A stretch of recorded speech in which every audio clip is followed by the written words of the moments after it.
Is your screen door looking rough? Maybe it's ripped or it's saggy or letting bugs come in?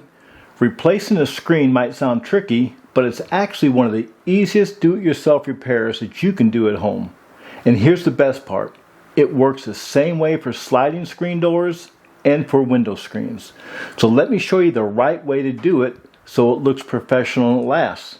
So today I'm going to walk you through how to replace a screen on a sliding screen door. Step by step. I'll show you the tools you need, the type of screen I recommend, and my best tips for getting it tight and smooth without frustration.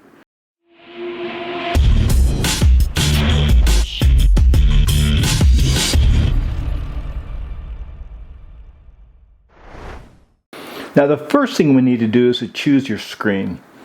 I would recommend, if it's a window, to match the rest of the screens that you have on your house so you don't have one new dark one and the rest of them are light.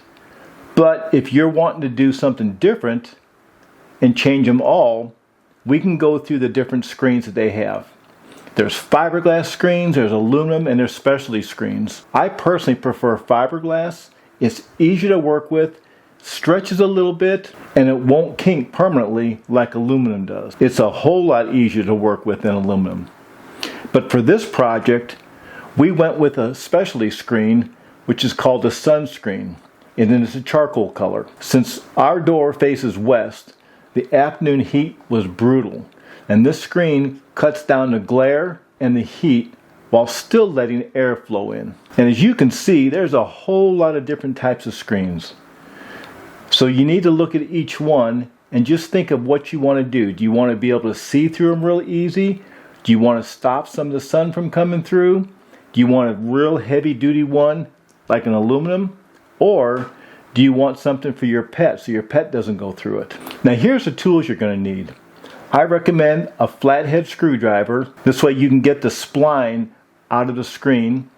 You'll need a good screen rolling tool. Don't waste your money on those cheap plastic ones. They're just junk. And I recommend screen clips or clamps. Now what these do, they'll help hold your screen in place so it doesn't move around while you're putting the new spline in. And you're going to need new spline, or you can reuse your old one if it's still pliable. And let me show you the difference on how to tell if you can use your old one or you do need to purchase a new one. You'll also need a utility knife with a fresh, sharp razor blade. I recommend a couple of clamps. So it depends on where you want to go ahead and put your screen in. If it's a screen door, I prefer to lay it flat on something like, say, a patio or a driveway, or maybe you're inside of your garage. Or like I have a work table, I can lay the whole thing on the work table and clamp it down so it doesn't move around. Now here's my 5 best tips for rescreening. Tip number 1, check your spline. When you pull out your old spline, test it. If it's soft and pliable, then you can reuse it. If it's brittle or it breaks apart, grab new spline. It's cheap insurance for a screen that stays tight. I think for the spline I picked up for mine, it was maybe $5 or $6, so it's well worth it. And tip number 2, give yourself extra screen. Cut your screen so you're at least 2 inches extra on all sides. If you cut it too close, you'll be fighting with it the whole time, and you may run out of space. Tip number 3, keep it flat and secure. Lay the frame on a flat surface, a table, a patio, garage floor, like I said. I like to use clamps when I put on my table. If you have it sitting on your floor in your garage or on your driveway, then you can maybe put some tape on the edges so it doesn't move around and you're able to pull the screen a little bit and put the spline in. Now tip number 4 is controlling the tension on the screen. Make sure you don't pull the screen too tight or the frame will bow in. Now that's why I prefer to clamp the frame down, and as you can see, I normally measure the edge from corner to corner of the frame. I cut a stick and I put it in the middle. That way it keeps it nice and square and you don't have a chance of the sides bowing in like this. Now tip number 5, take your time with the corners and trimming. Bend the spline at the corners, and I usually use something flat to kind of push it in. You don't want to take a chance of cutting your brand new screen and then having to redo it again. So I bend it slightly at the corners so it seats better, and when I'm trimming it, just go slow and make sure you use a sharp new razor blade. That way it's easy to cut through. And then check the frame to make sure it isn't bowed before you cut off the excess, because once it's trimmed, you're not going to be able to pull it enough to put it back again. So I start by just, after I secure the frame down, I like to lay my screen out and the curled side down. It makes it easier so it's not always curling up on you. And what I do is I divide it evenly on both sides and plenty on the top and bottom, and make sure your lines are straight on the side. That way you're not running off course. Then I'll take these, either my clips, and I'll put some on top here.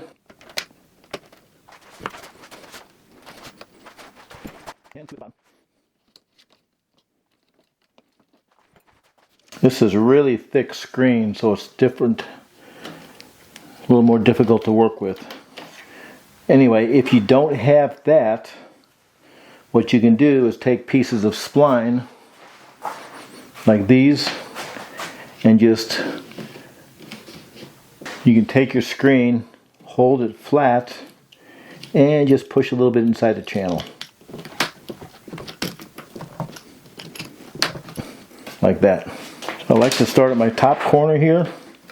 I'll pull this out.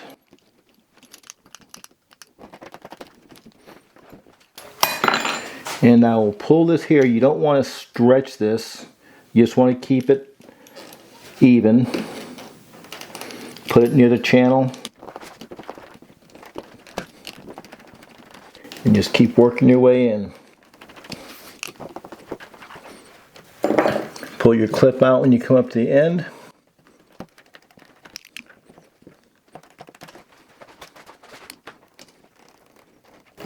Now I always like to keep my screen so it's not kinked up. Now when I come up to a corner, I'll just bend my spline.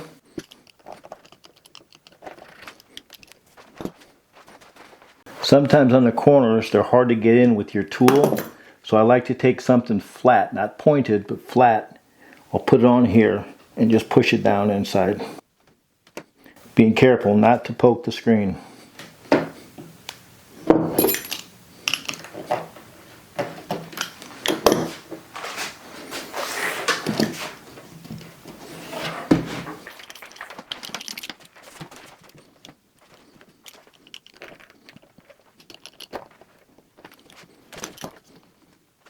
And sometimes during the process you have to take this off, straighten it out,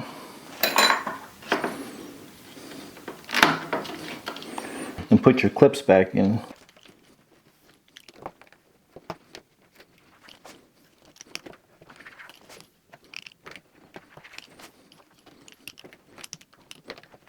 Just keep working your way along slowly.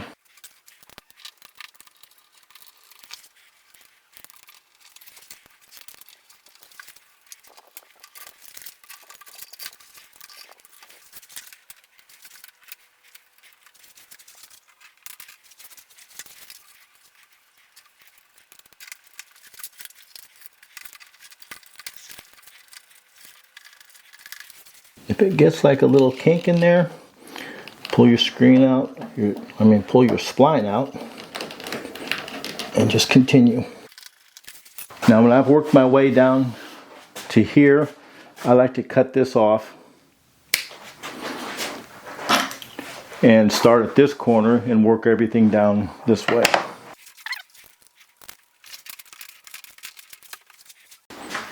Another little trick, I like to put something heavy laying on the screen here. That way when you put your spline in, it won't be so tight that it bends the frame in. So we'll start down here.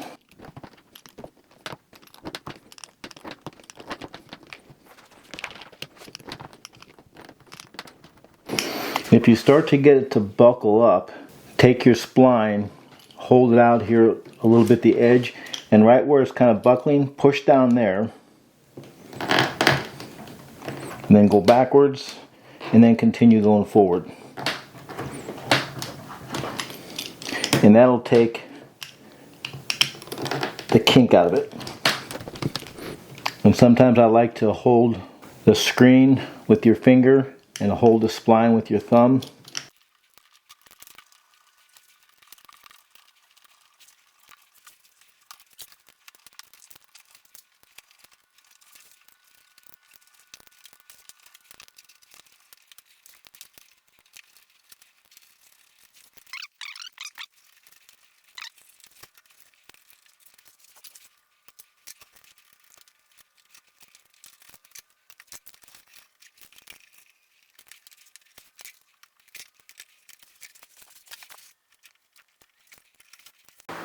Okay, so now that we've got the screen all on, before we cut this excess off, let's remove our weights from here.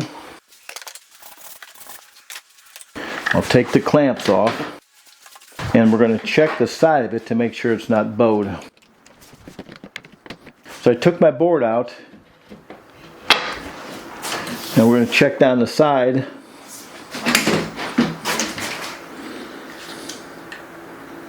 And it's perfectly straight down each side. So now we can go ahead, now that it's straight, let's take our board out of here. And now we can cut off our excess. I'll take a little damp rag and get that dust off there. Now we have to make sure that all our corners are down also. So I go in each corner, press it down. Then I'll take my utility knife with a sharp blade on it, and we're going to cut going facing the outside. Just real easy. You don't have to go fast. You want to make sure you do not get toward the new screen.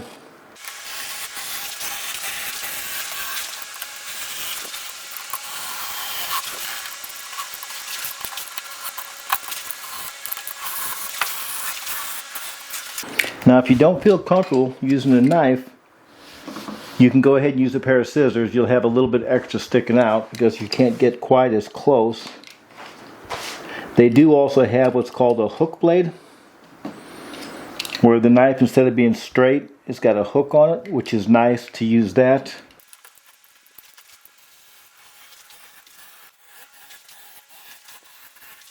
They also have a pet shade or a pet screen, and when you use it, you may have to go to a little bit thinner spline because it's so thick it's hard to fit in back inside the channel with your normal spline. And I just pull a little bit while I'm cutting to make sure I'm cutting all the way through.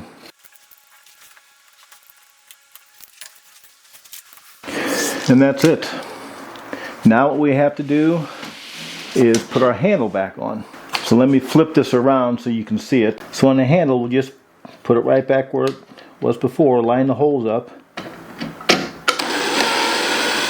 I don't put it real tight at first until I get the rest of my screws inside.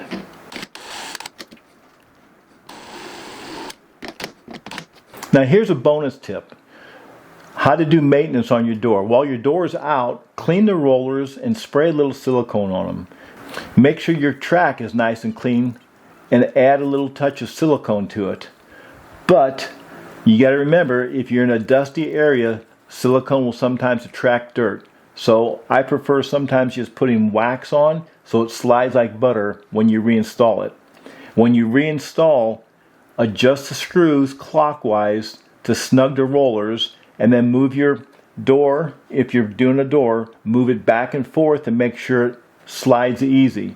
And then just fine tune it, close the door, and make sure it lines up square when it closes against the side of the frame. And that's it. Your sliding screen door or your window screen is as good as new. If this video helped, don't forget to like, subscribe, and share.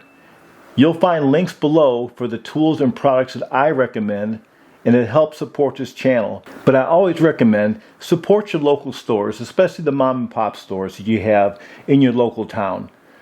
They can use the help, they'll appreciate it, and a lot of times you'll get a lot more personal service from them. And hey, check out my other DIY videos. You might find the exact project that you're working on next, or one that you're thinking about working on. So thanks for watching, you take care, and God bless.